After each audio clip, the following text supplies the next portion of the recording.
दुधी भोपळ्यापासून इतकी अप्रतिम चविष्ट अशी मिठाई तयार होऊ शकते हे विश्वासच बसणार नाही.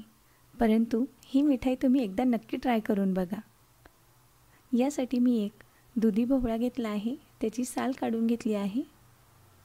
दुधी भोपळा हा कोवळा असेल तर यातल्या बिया काढायची काही गरज नाही आहे, पण बियांचं प्रमाण जास्त असेल तर यातल्या बिया नक्की काढून घ्यायच्या आहेत. छान बारीक किसून घेतलेला जो भोपळा आहे यातील पाणी सर्व पिळून घ्यायचं आहे, जेणेकरून आपली जी मिठाई आहे ती लवकर तयार होईल. मंद आचेवर आपण एक मोठ्या आकाराची कढई घेतली आहे. यामध्ये किसून घेतलेला दुधी भोपळा 2 मिनिटं परतून झाल्यावर यामध्ये 1 ते 1.5 वाटी दूध घालून याला छान मऊसूत शिजेपर्यंत आपण वाफ काढून घेणार आहोत. सर्वात प्रथम मी पाऊण वाटी दूध वापरले आहे. हे पूर्ण दूध आटल्यावर पुन्हा यात मी पाऊण वाटी दूध टाकलेलं होतं.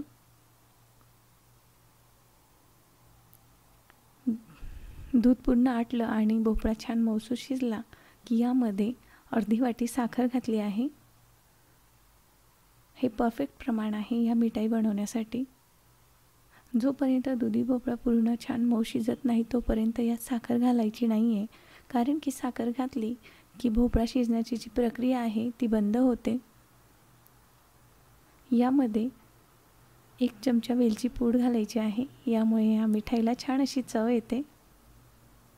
मंद आचेवर हे देखील छान वाफ काढून घ्यायची आहे. बघू शकता संपूर्ण पाणी आपलं आटलं आहे.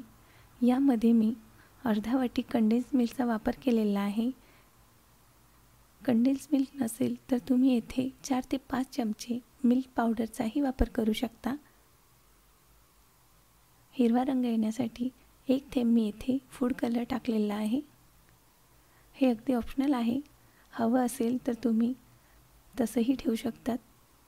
छान घट्टसर आपला गोळा तयार झाला की गॅस बंद करून एका मोल्डमध्ये बटर पेपर लावून छान ड्रायफ्रूटचे काप करून त्यावर तयार झालेलं आपलं हे मिश्रण हलक्या हाताने एक समान असं पसरून घ्यायचं आहे आणि ही 1 ते 1.5 तास थंड व्हायला ठेवायची आहे. 1 ते 1.5 तास झाला आहे. आपली मिठाई छान सेट झाली आहे. याचा आता छान असा रोल तयार करून घेऊया. सॉफ्ट आणि मऊसूत अशी ही आपली दुधी भोपळ्याची मिठाई तयार होते. आवडीनुसार तुम्ही याला बर्फीसारखे तुकडेही टाकू शकतात. मी येथे छान असा रोल तयार करून घेत आहे.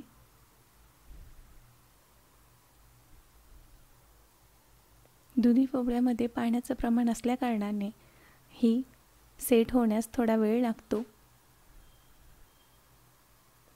आवडीनुसार इथे काप करून घेतलेले आहेत आणि आपली दुधी भोपळ्याची चविष्ट अशी मऊसूत मिठाई तयार आहे.